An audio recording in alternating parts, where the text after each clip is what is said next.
Hello and welcome to Emergence, Leading from the Field.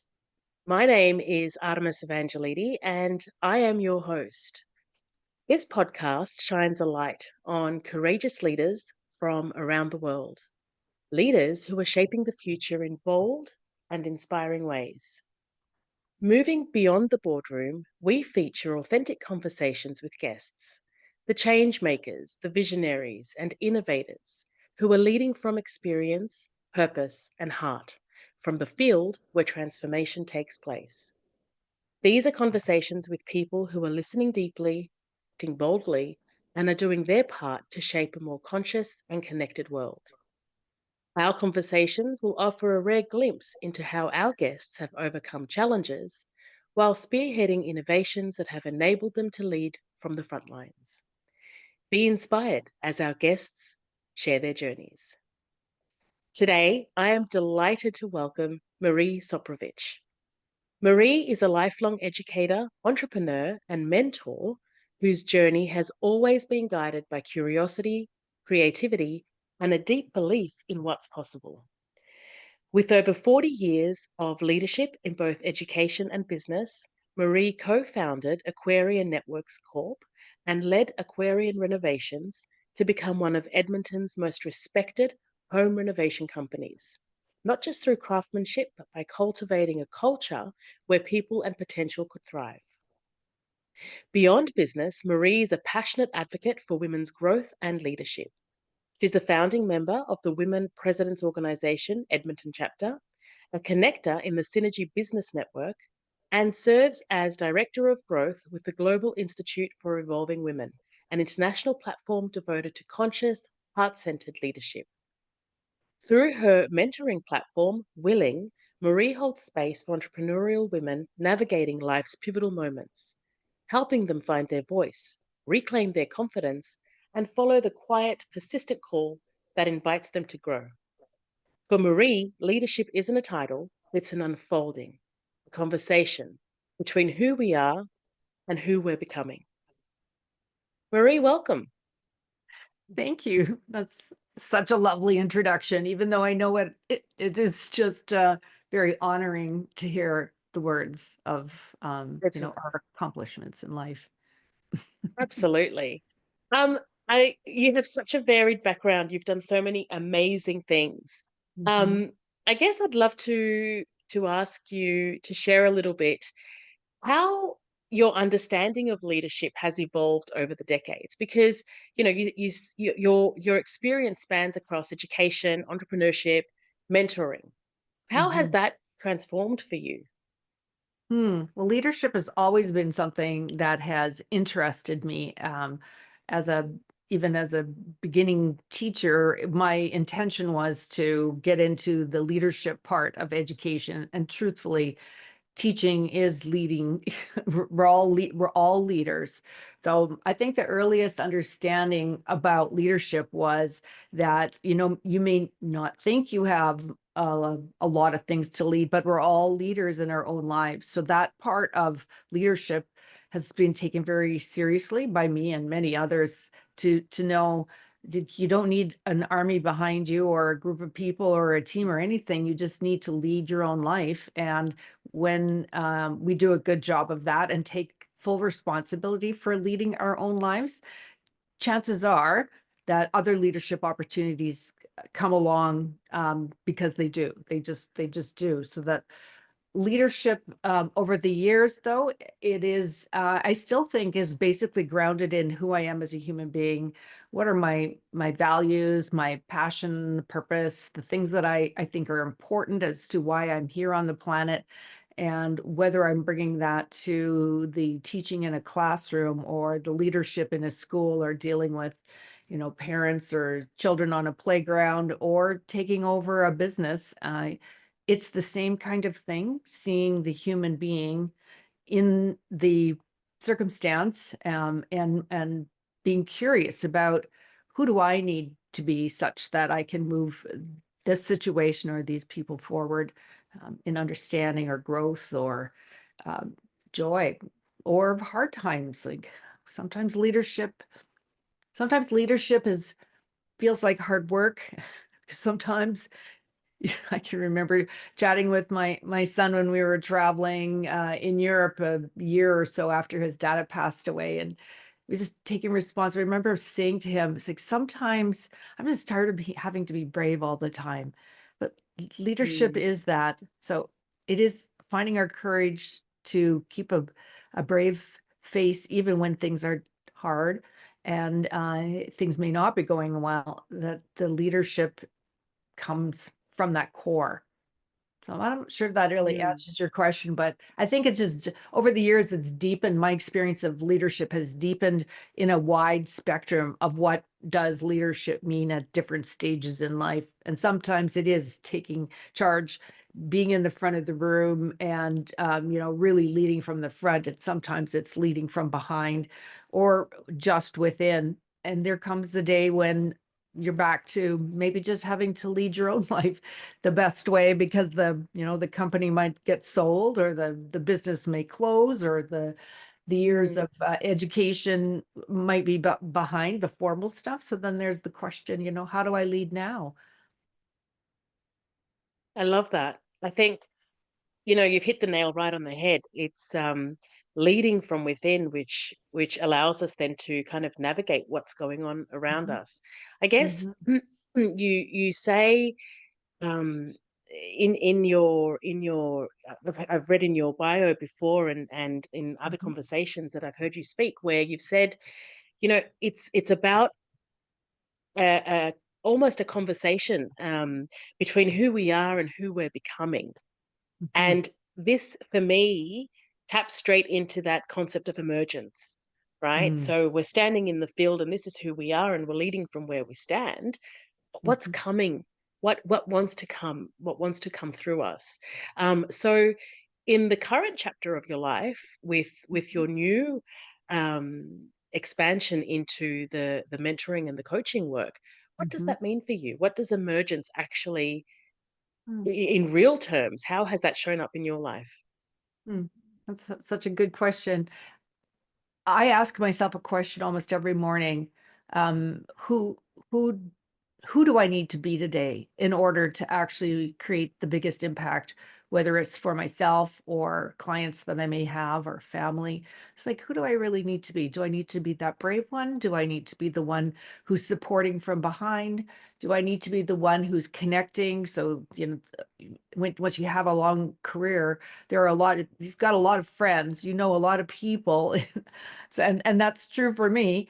So sometimes what I need to do is help others make the connections between what their dreams are and what they would actually love to experience. And perhaps someone that I know that either may have a direct something for them, or they may have the next step for them. So that whole making connections. So the mentorship of leadership is, I think, an important part as we get older and our life experiences are broader. I think that there is just so much to offer. So certainly now that I don't have the renovation company anymore, I sold it a few years ago, and it's doing very well. And I'm so proud of the work that they're doing and the brand. It's like the brand is like the field too. It's the who we were and who we are and who we continue to be. And I just love that has carried on. And when I see signs from the company around the neighborhood and they're renovating it, my heart just warms up. And I know that they're going to, the people are going to like us before, during, and after. And it's really an important part of a leadership stamp that has been put on, not just by myself, but by the team and certainly by Doug when he was part of the company. And that to me is a legacy kind of leadership because they're leading now from their highest and greatest good and really taking that on.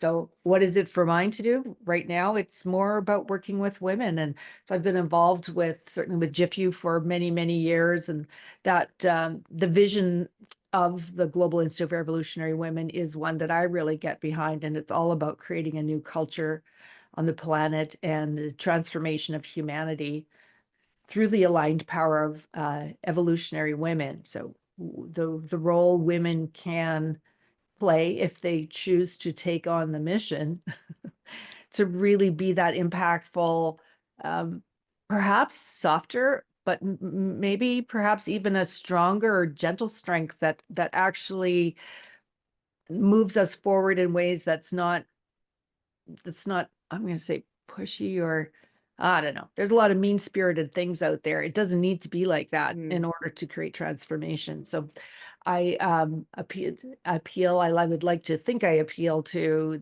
that, the feminine, the whole feminine. So again, that whole holistic mm, feminine, where there's like, if you need to be mama bear, then you get to be mama bear. And there are softer ways to sometimes have people be willing to take a look at things differently. And from that place of willing, miracles can happen, energy shifts occur, if we're willing. And that's why I called my program Willing.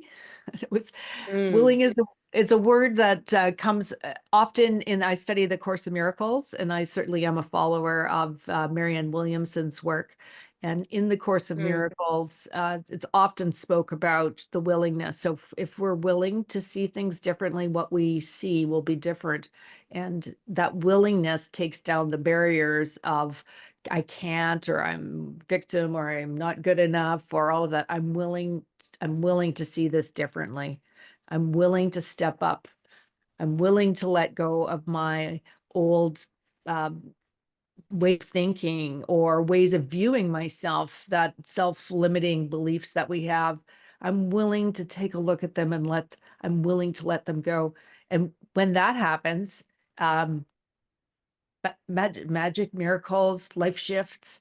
It's really cool. It's really exciting to watch how quickly that can happen, in particular, Mm. particularly with clients who are really, they're ready and they are willing. Hmm. That's I love that intention, right? And the motivation to really step into the arena and step into the field and say, right, I'm willing to make a change. I'm willing to do things Hmm. differently. It's fantastic. You mentioned before the feminine and embracing and holistic approach to using the feminine energy. So what does it look like to lead from the feminine, and how is that different from a traditional kind of leadership paradigm that perhaps Hmm. most people are accustomed to? Hmm. Well, in my experience, it is more group focused kind of work where there's not so much of a hierarchy. Certainly in a Mm, business, someone still needs to be the one that where the buck stops here. If you're an entrepreneur, somebody's got to has to be responsible for the final things. But in the experience of actual leadership, whether it's in a company or an organization, the involvement of individuals, and their willingness to lead or bring ideas to the table is more of feminine way than the old hierarchical, the boss has got it all figured out and everybody just needs to do and toe the line and not you know don't argue with me because I know what I'm doing. That's an old way. It might work real short term, but it doesn't work. It just doesn't work anymore. People are way more intelligent than we've given credit for. They have the ability to think for themselves. And honestly, th- we stay around when we feel like we're valued. We work hard mm, when we can see that we are a cause in the matter, that we have some impact over what's happening around us.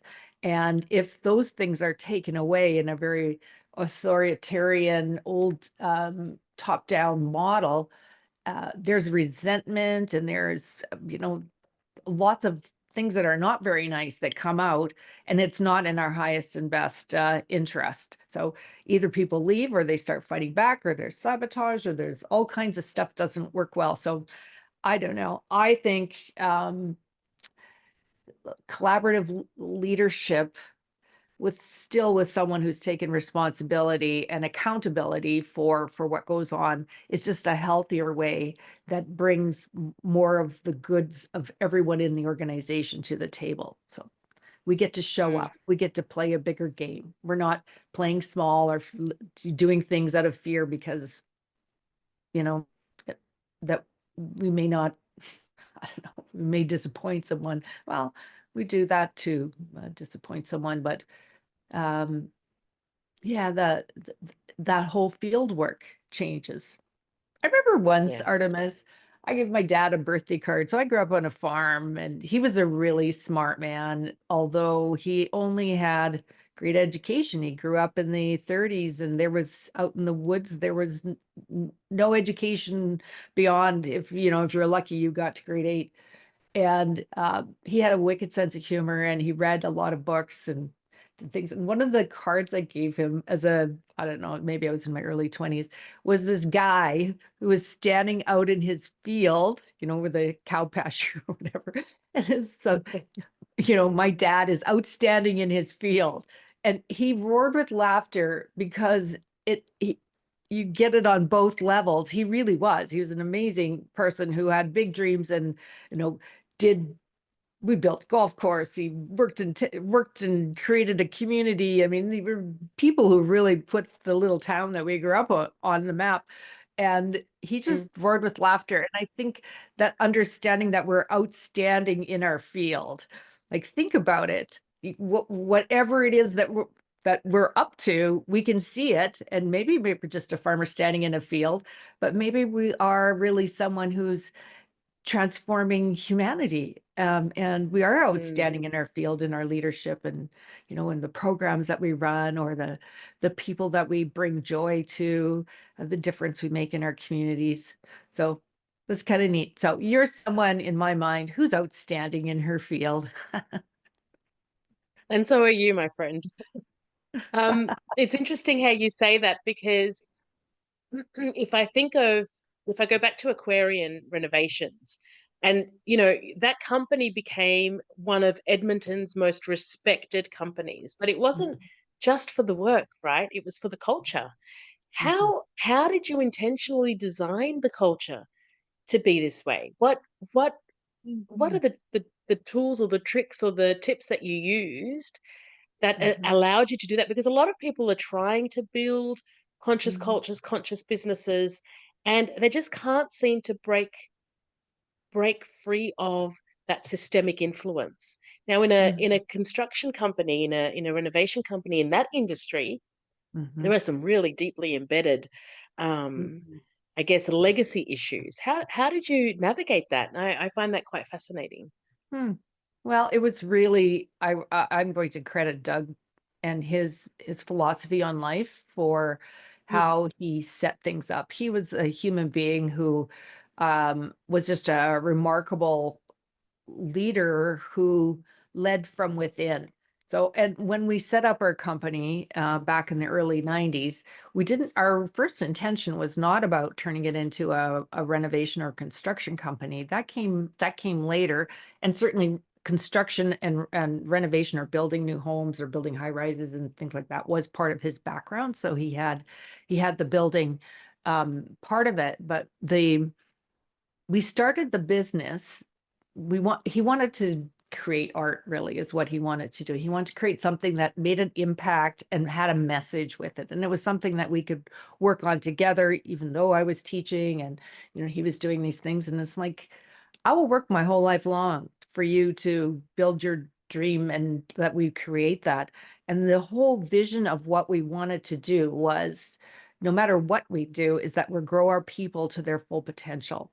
So growing people was always the core of who it was that we were. So when we start with self, so we first need to learn how to be good leaders, and we took programs. We got involved with um, it was at that time was a program called the Pursuit of Excellence, which was really a program that actually grew out of some of the things that went on in with pre-landmark in the where was that place? Somewhere in California, where people were really getting together and saying how we need to look at our lives and what is our sense of purpose? Why are we here? What is this all about? How are we going to lead and show up? So that work that came out of the 80s, 70s, and 80s was really prime. We followed Wayne Dyer and we read Deepak Chopra's books, and we really wanted to learn about who we are more than just, two people who need to find a career or make a living. So those things were who we were, that those ideologies, and that really became the core of the company, which I still actually own, Aquarian Networks Corp, which is that company. And then as years go by, so we did some artwork and Doug carved planets, and we had T-shirts, and we kind of were really like the hippie child. We made fountains, and we had a lot of fun with it. But after Levi was born, it was very clear that, it just wasn't making the kinds of money that we needed to. And by that time, we had been buying and renovating houses and flipping them and doing that kind of thing. So it Mm, morphed, company morphed from sort of an art focus to the art that became the construction. And with that, mm, and in Doug's leadership, we attracted people to work with us who liked what we were doing. And it kind of grew organically in many ways. And then we just, yeah, it just became how we do things around here. Um, Not that there weren't ever any challenges or conflicts, but it was a feeling. Um, yeah, it was a deep caring about humanity. And, if we're here to grow, so that was one philosophy that I always brought in too. So sometimes in a business, growth was number one. And if you can grow and stay and grow, or you can go and grow, but you have to grow. It wasn't an option to not grow. So mm, sometimes people in our works, and it's true for us too, sometimes we need to go and grow. If we've kind of mm, taken all that we can in a certain career or something, and we're stagnant, or we're just not, it's not filling our cup or our need, or there's more for us, then you need to go and grow, because growing is not an option. Thou must grow. So you can stay and grow, or you can go and grow, but growing is essential. So sometimes when that, if people left the business or they had offers that were more than I could afford for them, or if things weren't working out, it wasn't right, then that they just go and grow somewhere else. So was part of the leadership philosophy that we really work to have our people experience. Hmm. mm. That's beautiful.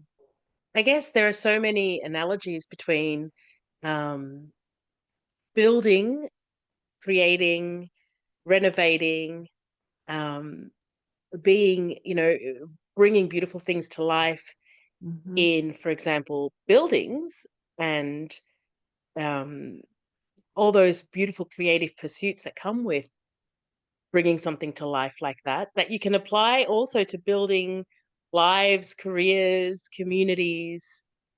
Yeah. Uh, what do you see? What common threads did you kind of navigate through that? You know what? I think it's an ownership feeling. So even now, after Mm, all these years, there's lots of homes in this neighborhood where I currently live, where we renovated, or we did something in their homes. And there's a feeling of ownership. It's like that house looks gorgeous still, and we had something to do with that. And the mm, relationships with the people who owned them as well. There's just that beautiful longevity of community that is created, because when you're in someone's home, or you're dealing with, making their home beautiful for them, and working together, and they're loving it, and they still like you when you're all said and done, and you live in the community, and it just becomes, it's like the village. It becomes the village, and mm, we've contributed to each other's lives in ways that are beyond just the material goods. So that to me, I think, is that what makes a difference. So it's not just transactional. Our work was not mm, ever just transactional. And sometimes there were clients that we had that weren't, they just weren't, it wasn't the right fit for us. And I would give them their damage deposit back or their contract. And it's like, you need to find someone that is more in line with the way you want to do business or the conversations you want to have, because I don't think we're the right fit. So we have done that. And that takes a little bit of Mm, courage too, because but it's also, if this isn't going to work, why would you set yourself up for um, disappointment all the way around? So mm. like maybe someone else will just, it'll just be better. So, go and grow again, go and grow. Grow. Yeah. And that's the thing also with it takes courage to say yes and it takes courage to say no. Yeah. It's a brave act in both ways. Hmm. When I guess it's in I find it really fascinating and I kind of want to dig into this a little bit. In an you were in education, which is very structured, Hmm. and then in the renovation company, which is also again very structured. There's a process, there's a way of there's a protocol, there are steps that have to be followed. Hmm. How do you balance that structure and that flow? So how do you go from you know needing to get things done and follow that protocol, but also making space to allow what wants to emerge to come through? It's quite a Hmm. balancing act. How have you navigated that over the Yeah. years? Hmm. Well, in my teaching career, I I was mostly a language arts teacher, and of all the curriculum, that one probably had the most latitude for as far as how to bring the concepts across to the students such that they would be engaged, learn something, and meet all the check boxes.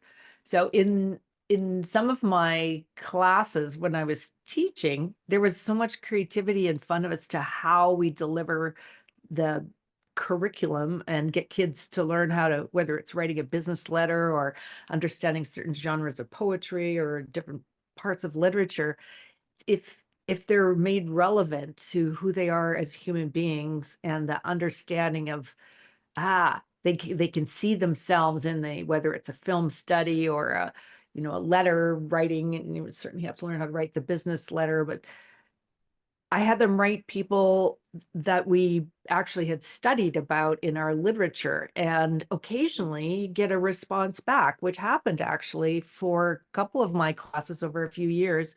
That impact was so real. It's like they'll have some of these treasured letters for the rest of their lives. And one of them was that Mm, we had studied Anne Frank through the Freedom Writers. I don't know if you know the story of the Freedom Writers, but they were writers down in Los Angeles, California, and this teacher took them and turned these kids around from feeling like they didn't belong to a class that mm, really got behind it, and they started learning in ways that were really beautiful, and it unfolded, and it was through writing in a journals and things like that. And the teacher used the analogy because there were two different distinct groups in the class, and the idea of this one needing to hate that one because if you make them bad and wrong and hate them back and all this kind of stuff. mm, So she mm, actually mm, brought in the story of Anne Frank into her classroom, and they understood what had happened in Nazi Germany to understand how you demonize one group and then you mm, empower this other group and all this kind of stuff. So they through that changed everything for them, and through that work they actually wrote Miep Gies a letter. Who was Miep Gies is the lady who helped hide the Frank yes. family. And she happened to be in LA for something, and she came to their school and she became this icon of what's possible when kids get a message and learn something through literature Mm, and meet the real people. And for her to even tell her, it's like, you are the heroes, you really are the heroes in this world. So I actually took that concept, and I had my students, because they were so moved by that. They could either write the teacher in LA Or they could write, Geese at the time was still alive, but they could write to the Anne Frank Foundation. And believe it or not, Anne Frank's first cousin, who was the founder or the caretaker of his name was Buddy Ellis, he wrote back. He wrote us back. And he didn't just write like one year, then the next year he told students to this. So it became something that was a buzz, and it brought Beautiful. the business letter and humanity and understanding literature. So making things real, whether you're in the classroom or in, industry, how do we celebrate our successes? How do we take them to places where it's team? It was not one person who did that. It was a team effort, and none of us can do that alone. So when we can have that Yeah. experience of being part of something bigger than ourselves, then you get a culture that really is one that has lasting power long after the leader has gone. So that's Mm. I to me that's how you do it. We're in something bigger than just our own little small contribution, but our small contribution counts. Yeah, I reflect on something that Otto Scharmer says at the Presencing Institute, which is it's not lots of people that bring about the change. It's each Mhm. person doing something that collectively creates the momentum to bring about change or to have impact. So every little person chipping away in their own way, and as I say, just lead from where you stand, and Mhm. that's enough. That's enough. Mhm. And together we create that collective critical mass that's needed to have impact and change the way that things are done. And I guess for me, that's the emergence. It's each person. You don't have to agree with everyone else around you about how to get it done, but if you stand in the field and allow for things to emerge, then it helps you in your own way have that impact from where you stand. And it's everyone chipping away in their own little way. And I mean that what you just shared now, that story, that is living with all of your students and will live with them forever. And I'm sure it Forever. shaped the way that they showed up in life afterwards. I totally believe that. And occasionally I still run into a former student, and we Mm, it was a big deal. It was of all my career, there was about a 3 or 4 year window of students who were just so engaged in that kind of learning, because it's not just learning something, it's actually experiencing something and creating an impact. mm, And the last group that I had, because that was the last year I was teaching at that school, each one had a handwritten letter from Buddy Ellis, he's passed away now, but I told them, I said, put this in your scrapbook and keep this, because this is a momentum from history, and it would never mm. have happened had you not taken that opportunity to take a chance and send these letters to this organization and tell him about things that you've learned. Yeah, Yeah, it's really kind of beautiful. cool. It's one of my, yeah, I had some fun. And that, I bet. it was exciting. It was exciting. Yeah.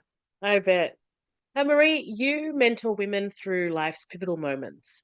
So Mhm.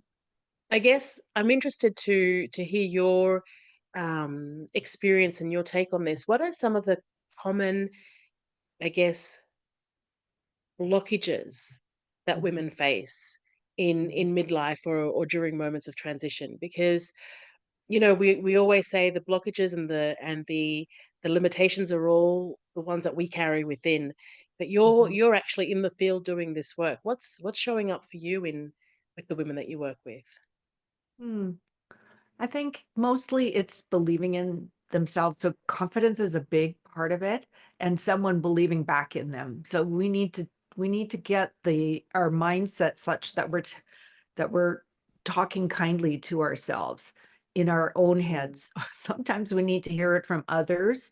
And, whether we grew up in a family where someone is giving affirmations to us is great, but that doesn't happen all the time. And there are lots of mm, negative affirmations that get stuck in our heads or in our way of being that really keep us playing small. So I would think that for me, even for me, the biggest thing was understanding that I don't want to play small anymore. Like, am I playing small? What does playing small look like? How do I grow that I can support others? And I think a confident woman will bring confidence to others. So it's almost contagious.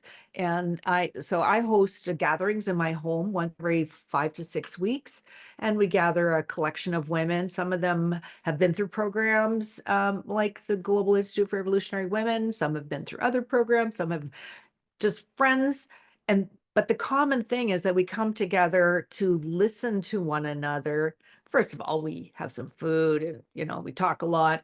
Then we go into a circle where it's a sacred circle where everyone can show up Mhm. and say what they're up against, and what are they celebrating, or something about them that puts it out there that we're either wanting some celebration acknowledgement, or I really am struggling with this right now, or whatever that might be. And from that, it's remarkable what happens. So that sense of community, of a safe space where we can show up with other like-minded Mm. women, and if we're fortunate enough to have a circle where there be like-minded men involved as well, I think that's even could be even more powerful. But for right Mm. now, I'm really focusing on working with women and enjoying the good company of men. There you go. I love that. No, absolutely. I think bringing people together and having that opportunity to be seen and heard and to be vulnerable in a safe space is um, at the core of growth. Um, Mhm, so when women are able to finally reclaim um, their voice and that mhm, that deep kind of calling, what mhm, what do you see? What's one of the first things that really shifts for them? What are they able to tap into that they weren't able to tap into before? mhm. Possibility, possibility. Mm, Like, mm, really? Can I really do that? It's like, yeah, you can. And I'll walk with you. Like, let's go. And do you want to get connected to this group? I know these people. I'm not afraid. So you can borrow my courage and we'll go together, or I'll make the introduction. They it's amazing. There's one a young lady that I'm working with right now who wanted to start a little side gig. She's got a job she loves, but she wanted to mm, start a little side gig, and it was all about working on a VA. And I'd really not understood VA. I thought it's like a V8. It's like I should have had a V8. That was a VA. So anyhow, so she was working. She said she just gets stuck in not getting her website done and all these things. So we set up we set up the chunks. She'd check in with me, get this out there, and put it out there. And because I do a lot of field working as well, and networking is part of field work, I was in another circle with a group of women who were working on their social media platforms, and there was a lady there who was talking about how important like her work. So she's a VA, and she said, I've got so much work, I don't know what to do with it. And I said, may I introduce you to someone? And so that introduction got her first 10 hours of whatever. And then in our last mm, call, I asked her, well, what's your next, do you have another little goal? She said, you know what, I'd really like one more client that is right now that comes just directly for her. That's her client. I kid you not, it wasn't even a 45 minutes after we got off our coaching call. She called me back and she said, I can't believe it, but I had someone message me, and they're I got it, my other client. Like, okay, well, you're gonna have need to make some new goals then, aren't you? yeah, Anyhow, it's delightful when things, yeah, when we are willing mm, to open up, mm, the possibilities show up, and we get opportunities to believe in ourselves again. And it's like, yeah. So little affirmation, universe, keep it coming. I'll get used to it so that I'm not yeah, pushing it away. Because I think we can sometimes, it's like, yeah, I don't know. It's a little scary. What if I get too yeah. much work? Then what am I going to do? I You love know? that. It's the synchronicities, right? That Yeah. light the path and light the way. It's beautiful. Mhm. Um, Yeah. I guess as we start to kind of bring our conversation to a close, if there's one message, that you could whisper to the women who are listening and to the men who are listening, of course, Mhm. to our conversation today, but the ones people who are on the edge of, I guess, their next becoming or their next, um, new emergence, what would you say? Mm. Be curious, believe in yourself. We're here to play a bigger game than we've been led to believe, and, yeah, the world humanity needs you, so don't be afraid, and if you're feeling afraid, talk to somebody, reach out, grab someone's hand, but show up and Hmm. play your big game. That's beautiful. I love that. Marie, where can people find you if they want to continue this Mhm. conversation with you after our conversation today? That's And I great. will share all your links and everything. But what's the Okay. best way for people to Uh, look you up? Probably on LinkedIn. So I am Hmm. definitely on LinkedIn. I have a website, so mariesoprovich, .ca. I Hmm. also do have an Instagram following, which needs a whole lot of work. That's why I'm setting myself to get better at doing all of those postings, and Facebook. So I am out there, and I can be messenger. I'm sure you can find me if you did the old Google search. You could find me. Wonderful. I will definitely be sharing all of your details for our listeners. Marie, it has been an absolute pleasure having you with us today for sharing so much wisdom and your experiences and your stories and your insights. You are a force to be reckoned with, that is for sure. And the transformational impact that you are having on the people around you, but in your community and in the world at large is incredible. And it is really such an inspiring thing to see.